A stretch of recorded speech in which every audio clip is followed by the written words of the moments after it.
بسم اللہ الرحمن الرحیم۔ السلام علیکم ناظرین گرامی، آپ کو میں اپنے یوٹیوب چینل پر خوش آمدید کہتا ہوں۔ اللہ کریم کا نام برکت والا ہے، اللہ کریم کا کلام برکت والا ہے، صاحب قرآن برکت والا ہے، صاحب قرآن کے اعمال بابرکت ہے۔ جو آدمی جس دور میں بھی ان مبارک اور نورانی اعمال کو کرے گا، اللہ کریم کرنے والے کو بھی برکت عطا فرمائے گے۔ اللہ کریم نے ساری برکات، خیریں، عافیتیں اور کامیابیاں اپنے پیارے دین میں رکھی ہیں۔ دین کا ایک ایک عمل خیروں اور برکت کا خزانہ ہے۔ ہمارے پیارے نبی کریم صلی اللہ علیہ وسلم کا ایک ایک طریقہ اور عمل خزانوں کی کنجی ہے۔ انہی مبارک طریقوں میں سے ایک اہم عمل عاجزی اور ندامت ہے، جو اللہ کریم کو بہت محبوب ہے، اور اس پر عمل کرنے والا بھی اللہ کریم کو بہت محبوب ہے۔ قرآن پاک کی سورہ انفال آیات نمبر 33 میں اللہ کریم ارشاد فرماتے ہیں، ترجمہ ہے اس آیات کا، اور اللہ کا کام نہیں کہ انہیں عذاب کرے جب تک اے محبوب تم ان میں تشریف فرما ہو، اور اللہ انہیں عذاب کرنے والا نہیں جب تک وہ بخشش، استغفار یا معافی مانگ رہے ہیں۔ نزول عذاب سے دو چیزیں مانع ہیں، ایک ان کے درمیان پیغمبر صلی اللہ علیہ وسلم کا موجود رہنا، اور دوسرا استغفار۔ آپ صلی اللہ علیہ وسلم نے ارشاد فرمایا، گناہگاروں کی پناہ دو چیزوں ہیں، ایک میرا وجود اور دوسرا استغفار۔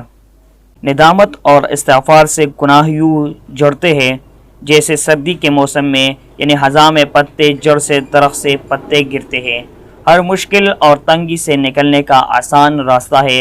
استغفار کرنے والے کو اللہ کریم ایسی جگہ سے رزق دیتے ہیں جہاں سے اس کا وہم و گمان بھی نہ ہوتا۔ ایمان والوں کو ایک صفت یہ بھی ہے کہ وہ آخر رات میں استغفار کرتے ہیں۔ اللہ پاک جب کسی عذاب بھیجنے کا ارادہ فرماتے ہیں تو دیکھتے ہیں کہ وہاں کچھ لوگ مساجد کو آباد کرتے ہیں اور رات کے آخری پہر میں توبہ و استغفار کرتے ہیں، تو اللہ تعالیٰ عذاب کو موقوف فرما دیتے ہیں۔ آیات کریمہ کا اہتمام اور اس سے دوستی غم سے نجات کا قرآنی اور نبوی نسخہ ہے۔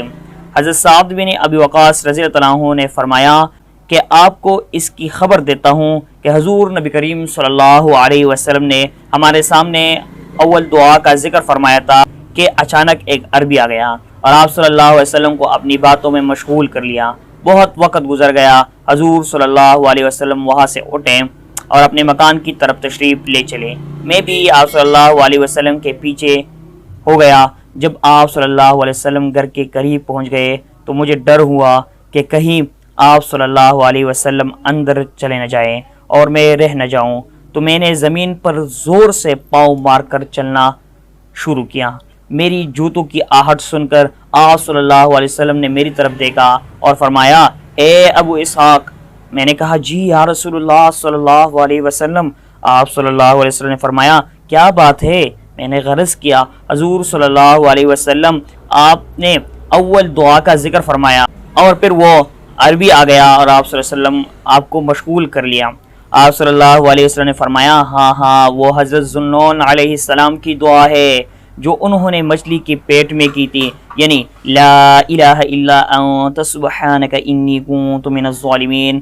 سنو، جو بھی مسلمان کسی معاملے میں جب کبھی اپنے رب سے یہ دعا کرے، اللہ تعالیٰ ضرور اس کی دعا قبول فرماتا ہے۔ ابن حاتم میں ہے، جو بھی حضرت یونس علیہ السلام کی اس دعا کے ساتھ دعا کرے اس کی دعا ضرور قبول ہوگی۔ ابو سعید رحمۃ اللہ علیہ فرماتے ہیں کہ اسی آیات میں اس کے بعد ہی فرمان ہے، ہم اس طرح مومنوں کو نجات دیتے ہیں۔ ابن جریر میں حضور صلی اللہ علیہ وسلم فرماتے ہیں، خدا کا وہ نام جسے وہ پکارا جائے قبول فرما لے، اور جو مانگا جائے وہ عطا فرمائے، وہ حضرت یونس علیہ السلام کی دعا ہے۔ حضرت سعد بن ابی وقاص رضی اللہ عنہ فرماتے ہیں، میں نے کہا، یا رسول اللہ صلی اللہ علیہ وسلم، وہ دعا حضرت یونس علیہ السلام کے لیے ہی خاص تھی یا تمام مسلمانوں کے لیے عام؟ جو بھی یہ دعا کرے، آپ صلی اللہ علیہ وسلم نے فرمایا، کیا تو نے قرآن پاک میں نہیں پڑھا کہ ہم نے اسے غم سے چھڑوایا اور اسی طرح ہم مومنوں کو بھی چھڑواتے ہیں؟ بس جو بھی اس دعا کو کرے اس سے اللہ تعالیٰ کا قبولیت کا وعدہ ہو چکا ہے۔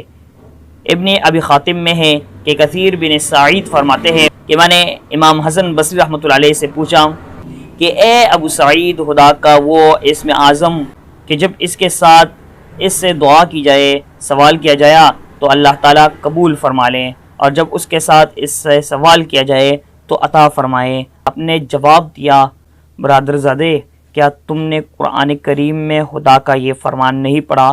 پھر آپ نے یہی 2 آیات تلاوت فرمائی اور فرمایا بھتیجے یہی خدا کا وہ اسم اعظم ہے کہ جب اس کے ساتھ دعا کی جائے تو قبول فرماتا ہے، اور جب اس کے ساتھ اس سے مانگا جائے تو عطا فرماتا ہے۔ حدیث شریف میں آیا ہے جس کا مفہوم ہے کہ جس مسلمان نے اپنی بیماری کی حالت میں 40 مرتبہ مذکورہ بلا آیات کریمہ پڑھ لی تو اگر اس بیماری کی حالت میں وہ وفات پا گیا تو 40 شہیدوں کا اجر پائے گا، اور اگر تندرست ہو گیا تو اس کے تمام گناہ بخش دیے جائیں گے۔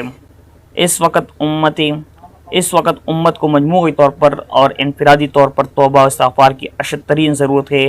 اپنے لیے اور پوری امت کے لیے بھکاری بن کر اللہ کریم سے گناہوں کی معافی مانگے اور عذاب سے بچنے کے لیے دست دراز کیجیے، جھولی پلائیے۔ اللہ کریم ہمیں اور پوری امت کو معاف فرما دے۔ اللہ کریم سے سارے انسانوں اور جناتوں کے لیے قیامت تک کے لیے استغفار کیجیے، اور اپنے آپ کو بے بس اور مجبور جان کر سب کی ہدایت اور دنیا اور آخرت میں برکت اور عافیت کی بھیک مانگے، اور عطا والا رب ضرور عطا کرے گا۔